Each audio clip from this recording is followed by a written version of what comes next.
Bonjour et bienvenue dans ce podcast dédié au coaching et au développement personnel. Je suis Sylvain Nardon, coach et formateur. Dans chaque épisode, je vais vous proposer de mieux comprendre certains mécanismes qui influencent nos choix, nos blocages et notre capacité à évoluer. Aujourd'hui, nous allons aborder une question que beaucoup de personnes se posent à un moment de leur parcours. Pourquoi on comprend, mais on ne change pas? Qu'est-ce qui bloque réellement le passage à l'action? Il y a quelque chose que je retrouve très souvent chez les personnes que j'accompagne, et peut-être que vous allez vous reconnaître. Vous comprenez beaucoup de choses sur vous, vous analysez, vous identifiez ce qui ne fonctionne plus. Vous savez même parfois très clairement ce que vous devriez faire. Et pourtant, rien ne change vraiment. Vous continuez à faire les mêmes choix, à repousser certaines décisions, à rester dans des situations qui ne vous conviennent plus. Et à un moment, une question arrive, presque toujours la même. Pourquoi je n'arrive pas à changer alors que j'ai compris? Ce moment est souvent inconfortable parce qu'il crée un décalage à l'intérieur entre ce que vous voyez et ce que vous faites. Et ce décalage peut devenir frustrant, parfois même décourageant. On peut commencer à douter de soi, à se dire que l'on manque de volonté, que l'on devrait se bouger. Mais en réalité, ce n'est pas là que se situe le problème.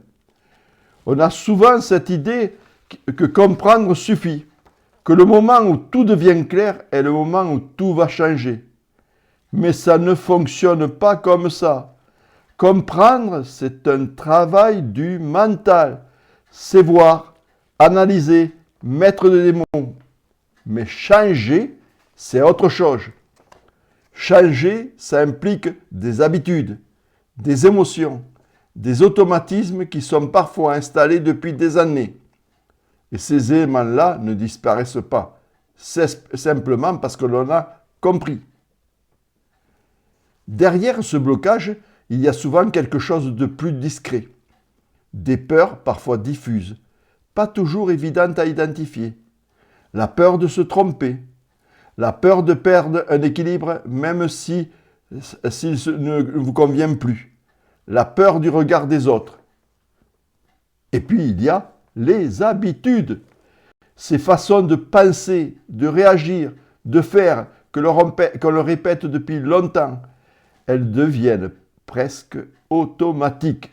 Même quand on sait qu'elles ne sont plus adaptées, elles continuent à s'imposer. Et c'est là que quelque chose d'important apparaît. Ce n'est pas un manque de volonté, c'est une partie de vous qui essaie encore de maintenir quelque chose de connu. Quelque chose qui, d'une certaine façon, vous protège. En réalité, le vrai blocage se situe souvent dans un conflit intérieur. D'un côté, il y a une partie de vous qui veut avancer, changer, évoluer. Et de l'autre, il y a une partie qui résiste, pas pour vous freiner volontairement, mais pour éviter quelque chose. Ce conflit ne se voit pas toujours clairement. Il peut prendre des formes très concrètes, de la procrastinisation, de l'hésitation, de la dispersion, ou même une fatigue face à certaines décisions. Et tant que ce conflit reste invisible, le passage à l'action reste difficile. Alors, qu'est-ce qui me permet de changer? Ce n'est pas de comprendre davantage, c'est de commencer à expérimenter, de passer du « je sais » au « j'essaie ». Et souvent, ça commence très simplement. Pas par une transformation radicale, mais par un petit mouvement, une décision prise différemment, une limite exprimée, une attitude légèrement modifiée.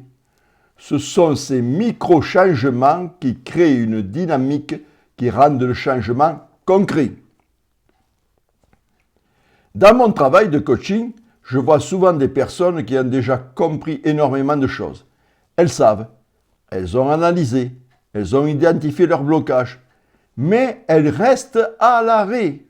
Et à ce moment-là, le travail ne consiste pas à expliquer encore plus, il consiste à créer du mouvement, à clarifier ce qui freine vraiment, à identifier les résistances et avancer étape par étape. Le coaching permet justement ce passage du mental à l'expérience. On pense souvent qu'il faut être prêt pour changer, avoir confiance, ne plus avoir peur, être sûr de soi. Mais en réalité, on avance souvent avant d'être prêt, avec des doutes, des hésitations, et c'est en avançant que la confiance se construit, pas l'inverse. Comprendre est une étape importante, mais le changement commence réellement au moment où vous faites un premier pas, même imparfait. Si cet épisode vous parle, c'est peut-être qu'il y a déjà quelque chose en vous qui est prêt à bouger. Pas pour tout changer, mais commencer. Si vous souhaitez aller plus loin, je développe ces mécanismes dans mon livre « Votre coaching individuel, développer votre potentiel et transformer votre vie ». Je propose également des accompagnements pour vous aider à passer concrètement à l'action. Vous retrouverez tous les liens en commentaire. Merci pour votre écoute et à très bientôt pour un prochain épisode sur le coaching.